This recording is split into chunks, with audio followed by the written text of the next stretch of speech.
Have you ever had anyone be attracted to you just because you have the disease? Or is that all made up internet forum stuff? I mean, I haven't experienced that at all. Okay. Yeah. Some topics are hard to approach. Either the subjects are inaccessible, HIV does not make people dangerous to know. or people are uncomfortable discussing them. So we found those subjects in person, rented a space in Los Angeles, and invited our audience and strangers to come in and ask them anything.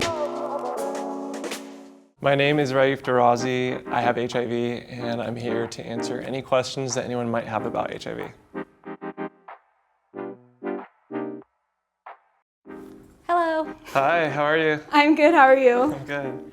What was your first reaction when you were first diagnosed? You know, in movies when like it's a really like intense moment and suddenly like it just becomes like tunnel vision and everything kind of like backs away. I was in the doctor's office staring at my doctor and she just like drifted off 100 feet away, and it was very like earth shattering for me just because I didn't know a lot about HIV and I thought I was gonna be dead in like 2 or 3 years. How old were you when you found out? It was on my 27th birthday. Wait, how old are you now? I'm 34. Okay. Have you faced any type of illness since being HIV positive?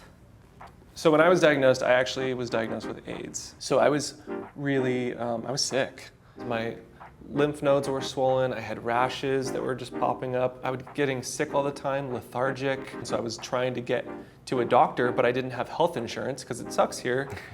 And it was important for me to stay on antibiotics and medicine and to not like put myself in a situation where I might like get a cold or a flu, because then I could end up in the hospital and possibly die. Do you know the person who did give you HIV?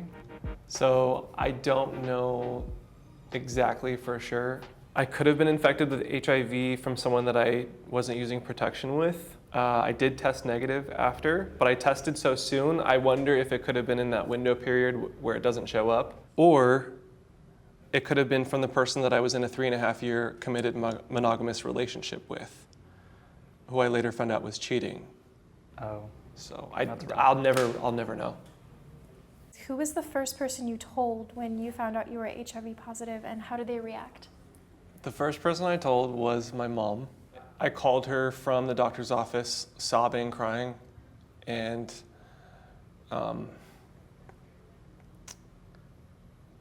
you know, she was worried, of course, and upset, and it wasn't coming from like a mean, judgmental place. She was just, you know, mother's fears. Ever since I came out as gay, when I was 18, that was a running fear in the back of her mind that I was gonna get AIDS and die. And I think there was jail somewhere in there for some reason. I don't know where she got that connection from, but Jail? yeah, she's like, I'm gay, so now you're gonna end up in jail and AIDS and die. As time went on and she learned more about it and I learned more about it, then she realized that I'm gonna be okay, and that's kind of when she relaxed, and Okay. she supports me. And you didn't go to jail? And I didn't, not yet. Well, okay. As a healthcare professional, I come in contact with, you know, a lot of people with communicable diseases. Is there anything I could do to make your life a bit easier when we do meet? Wow. I remember the first few times I went to go see a doctor, the fact that a doctor would shake my hand without putting, sorry, I'm getting emotional, without putting a glove on was like really impactful for me in the very beginning. I think that's a big deal. Just treating people like they're human and that it's not like an issue, it's not a thing. You're just another person with something that they're coming to see a professional to get treated for, you know what I mean? What is it like to like date now? It was tricky at first because I'm like, do I put the status on the app that I'm using or the website, or do I tell them later? And I decided not to put it on the apps and on my profile just because people are so quick to judge. So I like to wait until there's like a face-to-face interaction with somebody, and then they can kind of get an idea of my energy and my vibe and like see that I'm like a normal human being. And I'm quite the catch too. In the US, the CDC agreed that if you're undetectable, do you know what that means? No. So if you're taking your medicine for long enough, it basically stops the virus in its tracks and it stops replicating and it's not doing anything in your body. It's like hibernating. Okay. When you're at that place, it's called undetectable. And when that's the case for 6 months or longer, then you can't give it to anybody. So, and I've been undetectable for years, so I know that I can't give it to people.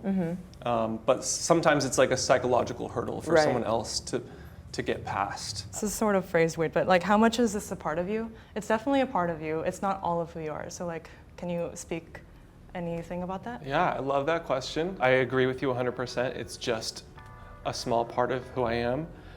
But at the same time, I have this like really, really strong sense of purpose. I know that there's so much stigma and misinformation and there's not enough visibility out there. And that was like the primary reason why I was like, I need to start being a voice for it and starting to talk about it on social media and show the people, hey, look, someone my age who's normal and healthy and like living his life has HIV and it's okay. Have you been discriminated against for having HIV? Totally, yeah.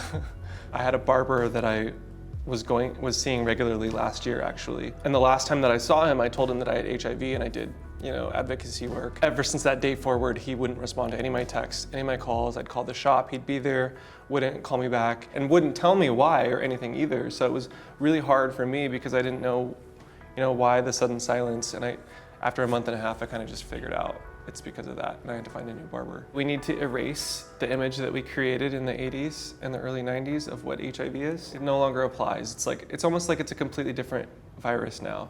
Have you ever had anyone be attracted to you just because you have the disease?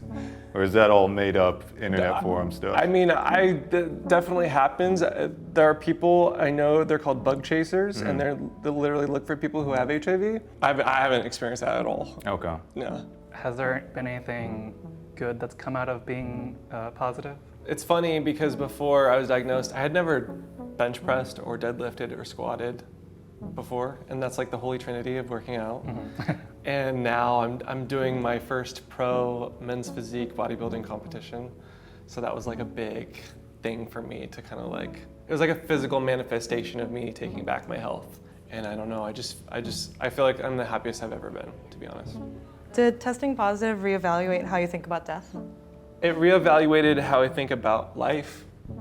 Because at first I thought I was going to be dead in 3 years. It made me think about like how on a daily basis am I living, am I fulfilled, am I doing what's important, what matters, you know what I mean? Yeah. When I was faced with what I thought was impending death, I kind of had to ask myself all those questions. Well, I'm glad that you're here. Yeah, well, and thanks. that it's not you're not gone in 3 years, and that you can live a fulfilled life until you can die of old age. Exactly. Very nice to talk to you. You too. Thank you. Yeah. Thank you, man. I really do appreciate it. Thank you, brother. It was lovely talking to you. Yeah, you too. Thank you, guys. Thank you so much.